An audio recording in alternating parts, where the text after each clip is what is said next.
부활의 주님, 소망의 주님, 우리에게 영원한 기업을 허락하신 그 하나님께 영광의 박수를 올리겠습니다.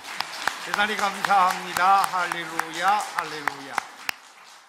오늘은 부활절입니다. 주님께서 이 땅에 다시금 살아나신 날, 죽은 근세를 깨뜨리시고 부활하신 날, 우리에게 산 소망을 주신 부활의 날이십니다. 이 부활주의를 맞이하여 하나님의 전에 나와서 하나님께 영광을 돌리며 예배하는 우리 모든 믿음의 가족들에게 부활의 기쁨과 부활의 소망과 부활의 즐거움이 가득 차 넘치게 되시기를 우리 주님의 이름으로 축원합니다.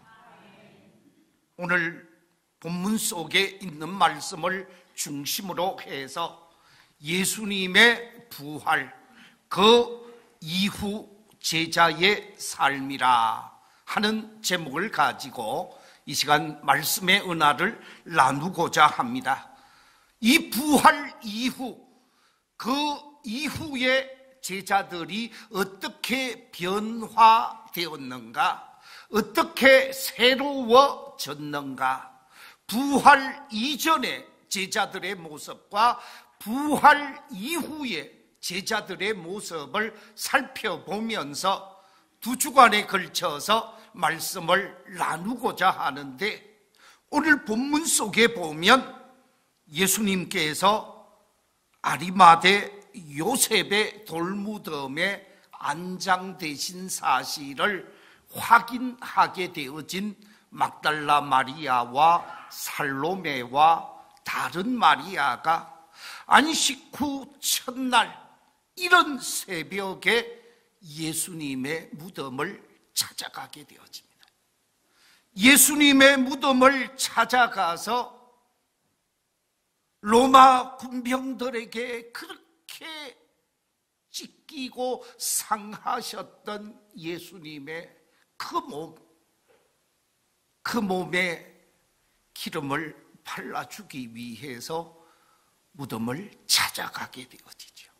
그런데 무덤에 찾아가서 가까이 다가가게 되어지는데 지진이 나게 되어지고 무덤 문이 열리게 되어지고 그 무덤 문 돌 위에 하얀 옷을 입은 천사를 만나게 되어지고 그 천사로부터 예수님이 여기 계시지 아니하고 부활하셨다고, 다시 사셨다라고 하는 소식을 접하게 되어지고, 이 천사들의 말을 듣고 예수님의 부활 소식을 제자들에게 전하기 위하여 달려가게 되어지는데, 달려가고 있는 그 여인들을 부활하신 주님이 친히 찾아와 주시고 만나 주셔서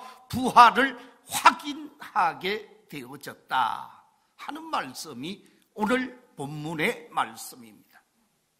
이처럼 예수님의 부활은 막달라 마리아와 살로메만 부활의 주님을 만난 것이 아니라 그 이후에 베드로가 부활의 주님을 만나게 되어지고 야고보가 부활의 주님을 만나게 되어지고 12제자 가운데 11제자가 부활의 주님을 만나게 되어지고 많은 사람들이 부활의 주님을 만나게 되어졌다라고 말씀하고 있습니다. 부활의 주님을 만나게 되어진 사도 바울이 증언해 주고 있는 고린도전서 15장 3절 이하 8절 속에 보면 부활의 주님을 만난 사람들에 관해서 이렇게 증언하고 있습니다. 우리 스크린의 말씀을 같이 한번 읽어보겠습니다. 시작. 내가 받은 것을 먼저 너희에게 전하였노니 이는 성경대로 그리스도께서 우리 죄를 위하여 죽으시고 장사 지낸 바 되셨다가 성경대로 사흘 만에 다시 살아나사 게바에게 보이시고 후에 12제자에게와 그 후에 500여 형제에게 일시에 보이셨나니 그 중에 지금까지 대다수는 살아있고 어떤 사람은 잠들었으며 그 후에 야고보에게 보이셨으며 그 후에 모든 사도들에게와 맨 나중에 만삭되지 못하여 난 자 같던 내게도 보이셨느니라. 많은 사람들에게 부활의 주님을 보게 되고 만나게 되어졌습니다.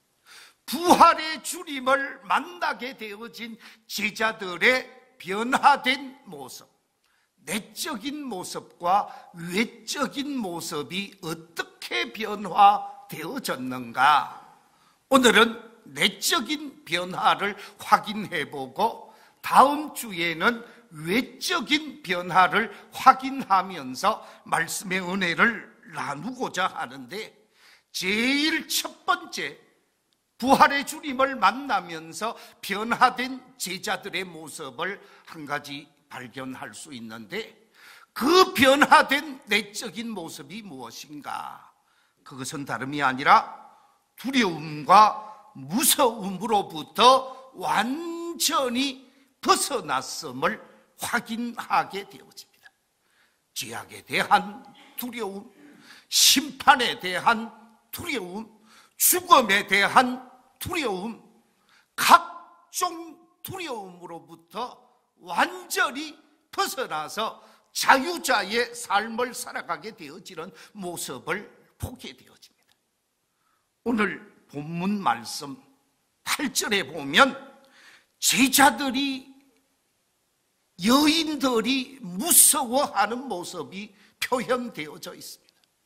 그뿐만 아니라 10절에 보니까 예수께서 무서워하지 말라고 권면하는 말씀이 기록되어져 있습니다. 이처럼 여인들만 무서워하고 두려워했느냐? 그렇지 않습니다. 요한복음 20장 19절에 보면 제자들의 두려움, 제자들의 무서움을 기록하고 있는데 이렇게 기록하고 있습니다.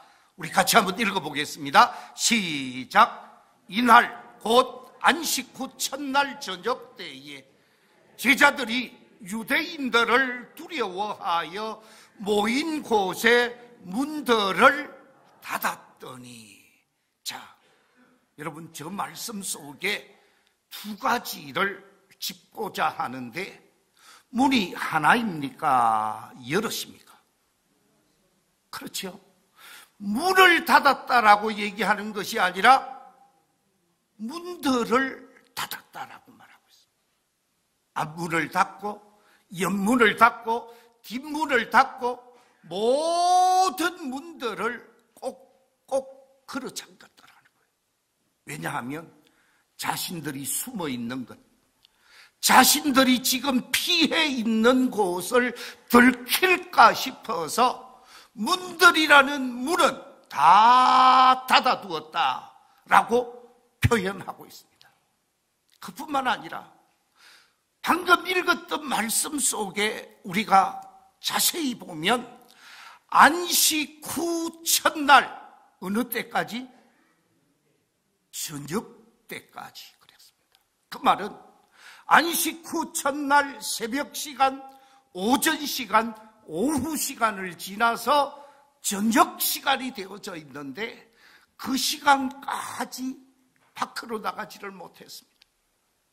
집 안에 갇혀 있으면서 두려워하고 있었다라는 거예요. 그러니까 여기서 유대인들을 두려워하여 모인 곳에 문들을 닫았다라고 하는 말은 유대인들의 박해가 두려웠다라는 거지요. 유대인들의 핍박이 두려웠다라는 것이지요. 유대인들의 시설이 두려웠다라는 것이요. 유대인들로 인한 십자가의 죽음이 내게 미칠까 두려웠다라는 것입니다. 그 유대인들의 박해와 핍박과 죽음이 두려워서 자유롭게 활보하지 못하고 집안에 숨어서 그대로 두려워 떨고 있었다라는 거예요.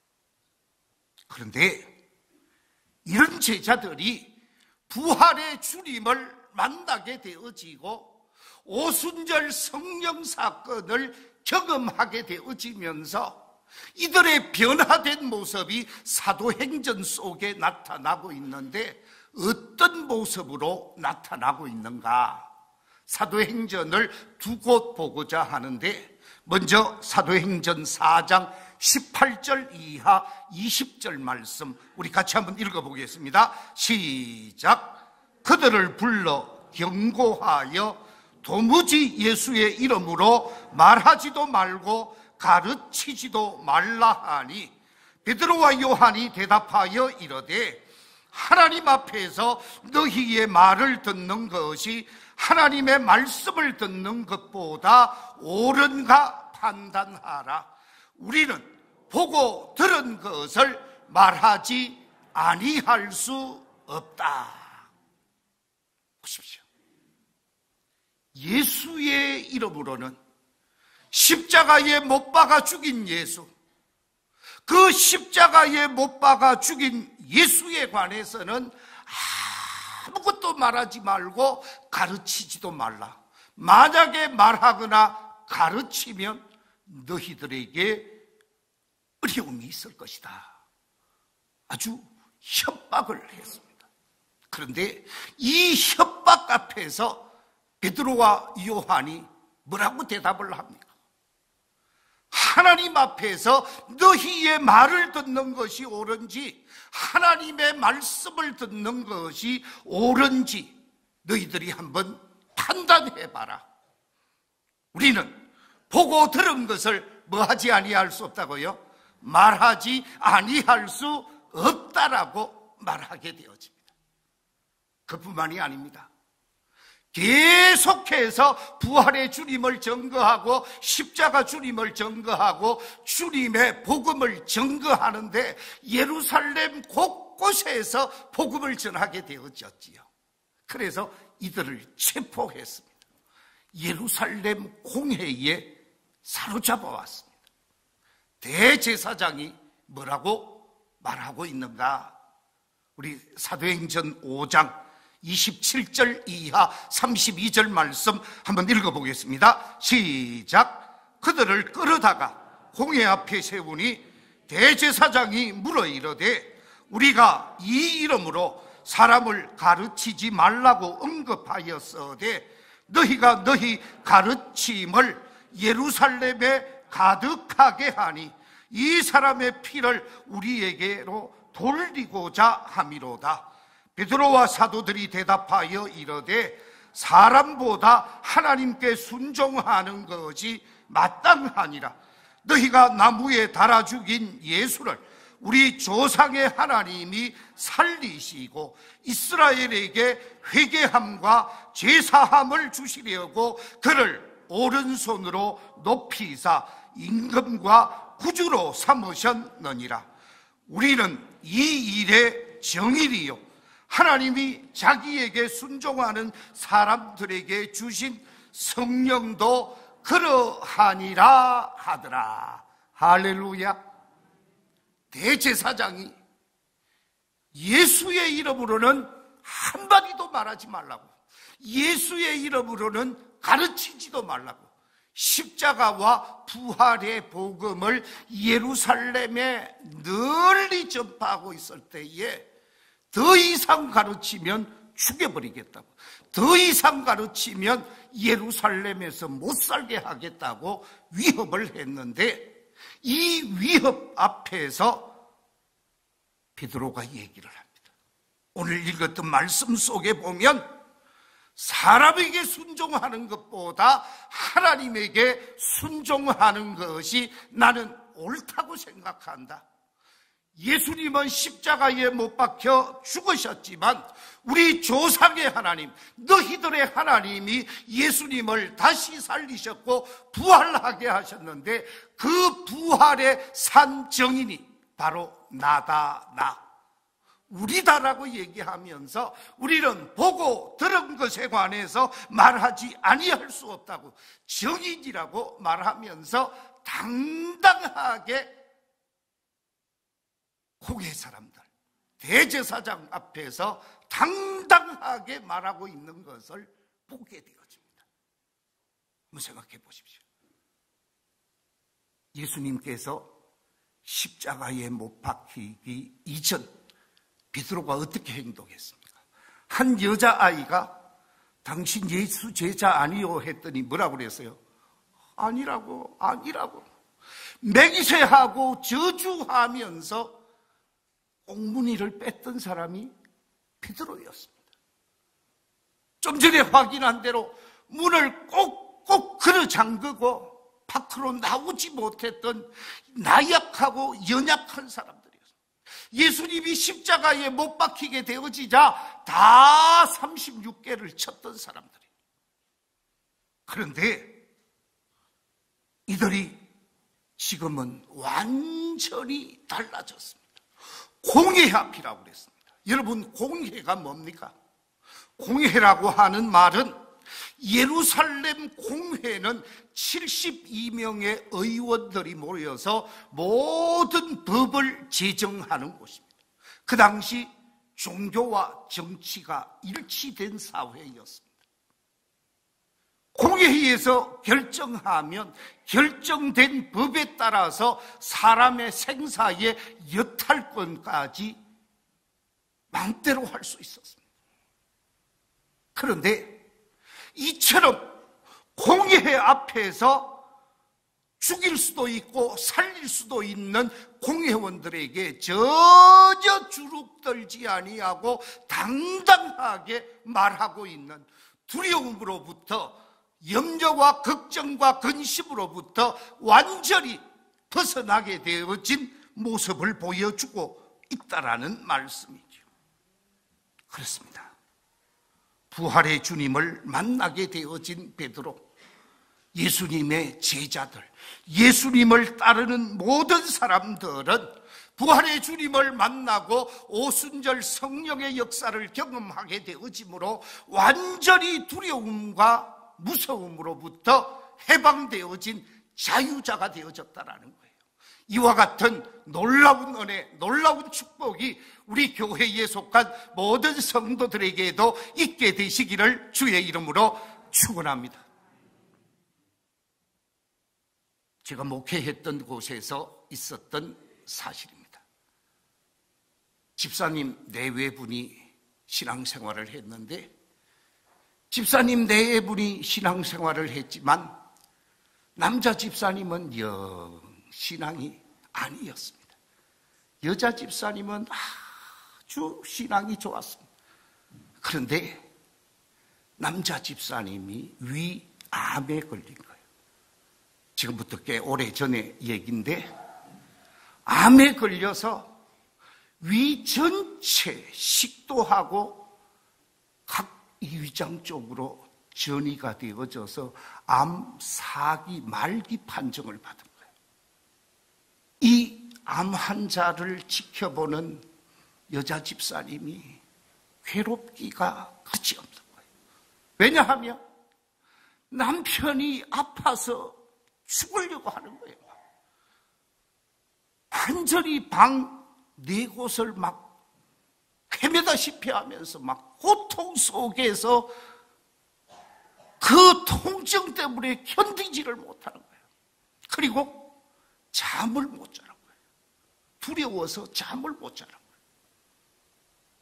이 남편을 지켜보고 있는 아내의 마음이 얼마나 힘들었는지 몰라요.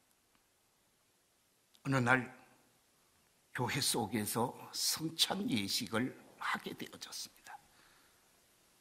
교회에 와서 본인이 성찬 예식에 참여하는데 남편은 집에서 지금 앓고 있을 생각을 하니까 내 남편도 성찬 예식에 참여했으면 좋겠다 하는 마음은 있지만 집에 있는 사람이 할 수가 없잖아요. 목사님이 성찬 예식을 거행하고 장로님들이 다 나오셔서 떡을 성도들에게 나누고 잔을 나누게 되어지는데, 이 집사님이 장로님을 통해서 전해지는 그 분병 떡을 본인이 먹어야 할 그 떡을 안 먹고 자기가 가지고 온 손수건에 싼 거예요. 그리고 미리 준비해온 작은 병에다가 떡 받고 나중에 포도주를 받게 되어질 때 그 포도주를 병에 부었습니다. 떡과 잔을 준비하게 되어진 이 여집사님이 예배 마치자마자 교회에서 식사도 하지 아니하고 막 집으로 달려갔습니다. 집으로 달려가서 남편에게 얘기를 합니다. 여보, 오늘 교회에서 성찬 예전을 거행했습니다. 당신을 위해서 내 몫을 가지고 왔습니다. 그러면서 떡을 주면서 이야기를 합니다.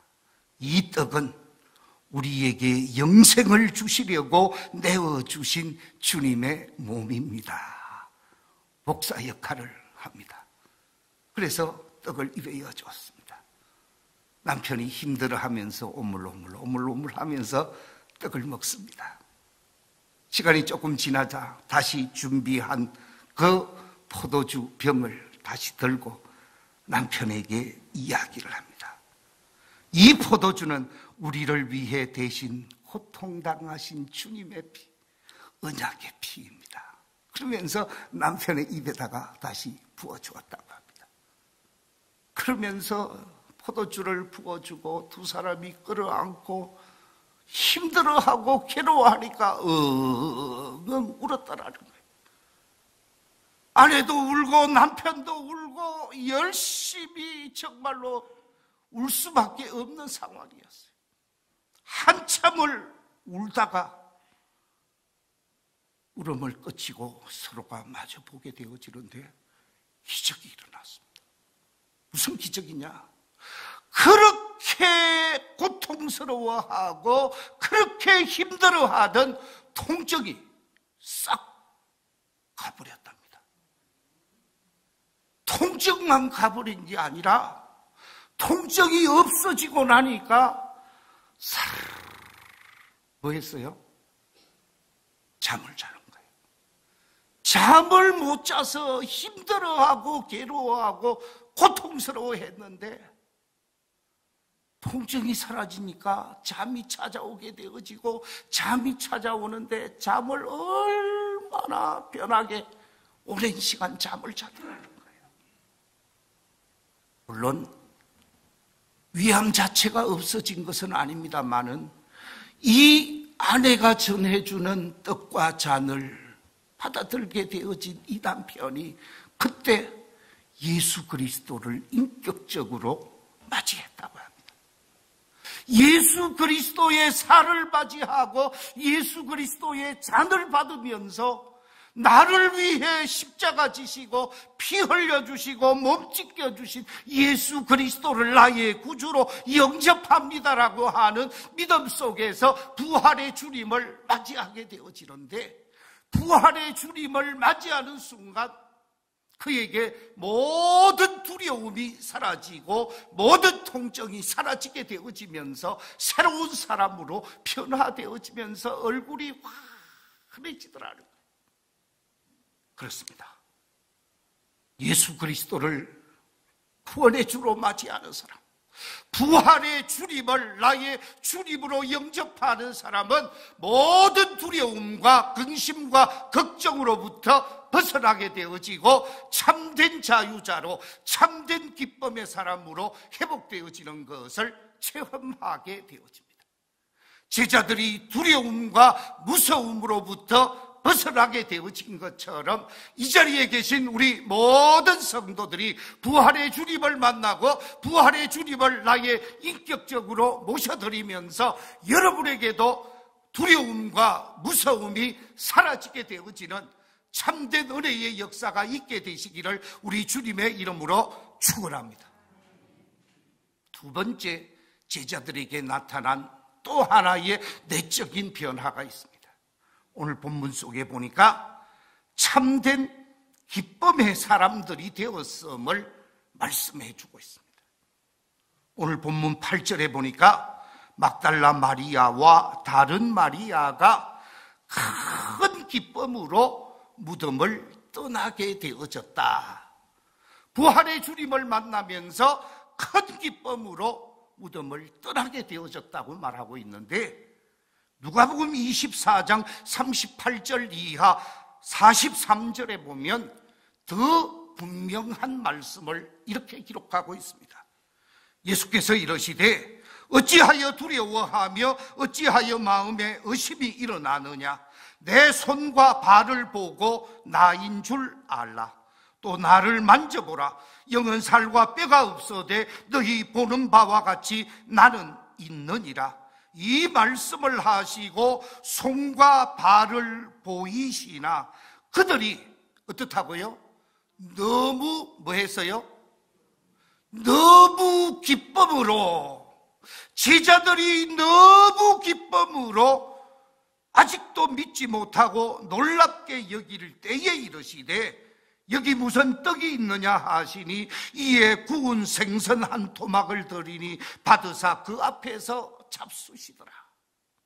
부활의 주님을 보게 되어지고 부활의 주님을 만나게 되어지면서 기뻐하되 너무너무 기뻐하는, 그러나 의심하는 사람들도 없잖아 있었다고 말하고 있습니다. 부활의 주님을 만난 사람은 기쁠 수밖에 없습니다. 부활의 주님을 만난 사람은 즐거울 수밖에 없습니다. 왜냐하면 부활은 내게 새 생명을 주고 산 소망을 주고 하늘 소망을 이어주기 때문에 부활은 기쁠 수밖에 없어요. 그래서 제자들이 기뻐하고 즐거워하고 행복해하는 모습이 나타나게 되어집니다. 사도행전으로 넘어가게 되어지면 사도행전 5장 40절 이하 41절에 보면 이렇게 기록하고 있습니다. 그들을 옳게 여겨 사도들을 불러들여 채찍질하며 예수의 이름으로 말하는 것을 금하고 놓으니 사도들은 그 이름을 위하여 능욕받는 일에 합당한 자로 여기심을 뭐하면서? 기뻐하면서 공회 앞을 떠나니라. 예수님의 복음을 전하고 예수님의 말씀을 전하고 예수님의 생명을 전하게 되어지는데, 자신들이 박해를 받고 자신들이 능욕을 당하고 자신들이 어려움을 당해도 그 어려움에 불평하거나 원망하는 것이 아니라 도리어 기뻐했다고 말씀하고 있습니다. 기뻐했다고 말씀하시면서 공회를 떠나게 되어졌다 라고 말씀하고 있습니다.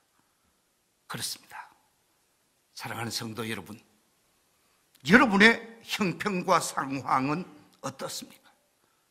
지금 즐겁고 기쁜 상황 속에 있습니까? 아니면 어려움 속에서 절망하고 있습니까?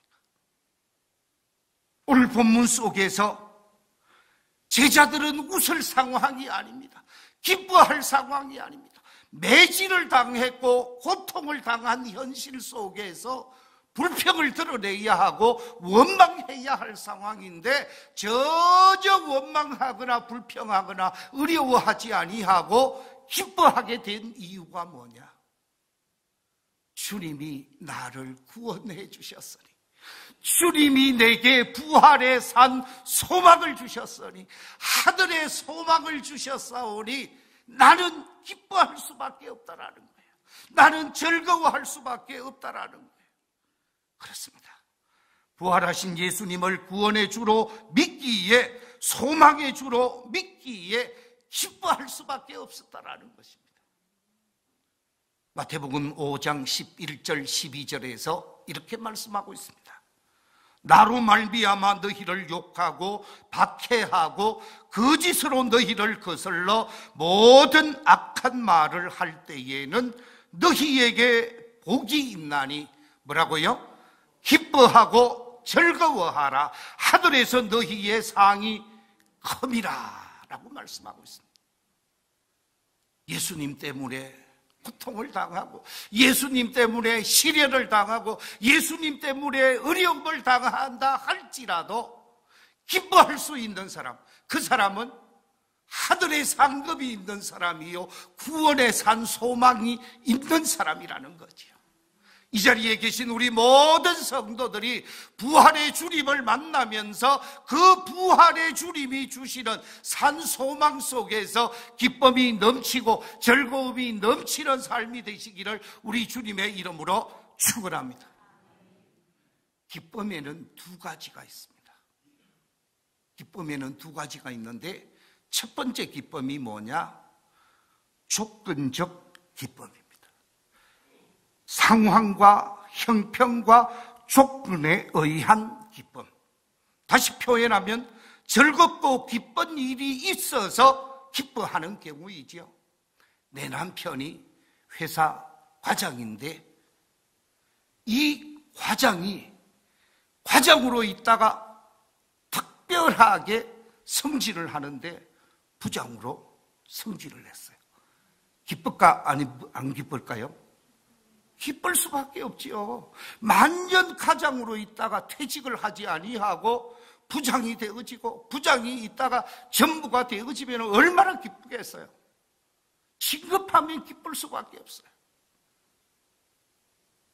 여러분, 조건 때문에 기뻐하는 것 있어요. 내 아들이 열심히 공부했습니다. 열심히 노력했습니다. 사법고시 합격하기 위해서 애쓰고 애썼는데 8번째 쳤는데 떨어져 버렸어요. 포기하지 아니하고 다시 열심히 공부를 해서 9번째 됐어요. 기쁠까 안 기쁠까요? 기쁘기가 그지없지요. 우리 대통령이신 윤석열 대통령님이 9번째 됐대요. 얼마나 기뻤겠어요. 여러분, 조건에 따른 기쁨 있을 수 있습니다. 그러나 조건, 형편, 상황 관계없이 내적인 충만한 기쁨, 내면 속에서 샘솟는 기쁨이 있습니다. 그 기쁨은 조건을 초월한 기쁨이라고 말을 합니다. 이 기쁨은 주님이 내게 주신 구원의 기쁨, 주님이 우리에게 주시는 소망의 기쁨이 있을 때, 이 소망이 있을 때 기뻐할 수밖에 없어요. 죽음의 문을 깨트리시고 영원한 세계에 소망을 주신 주님 앞에서 기뻐할 수밖에 없는데 제자들은 이 기쁨으로 충만했다라는 거예요. 이 기쁨 때문에 곤욕을 당하고 어려움을 당하여도 기뻐하고 즐거워하며 주님의 사명을 감당하게 되어졌습니다. 이 기쁨이 오늘 예배에 참여한 우리 모든 성도들 속에 넘쳐나게 되시기를 주의 이름으로 축원합니다. 말씀을 맺겠습니다. 부활의 주님을 만난 제자들, 부활의 주님을 만난 성도들에게 두 가지 변화된 모습을 살펴보았습니다. 첫째는 두려움 속에 있었고 무서움 속에 있었는데 그 두려움과 무서움으로부터 완전히 벗어나게 되어지고, 두 번째는 참된 기쁨의 사람으로 회복되어졌음을 말씀하고 있습니다.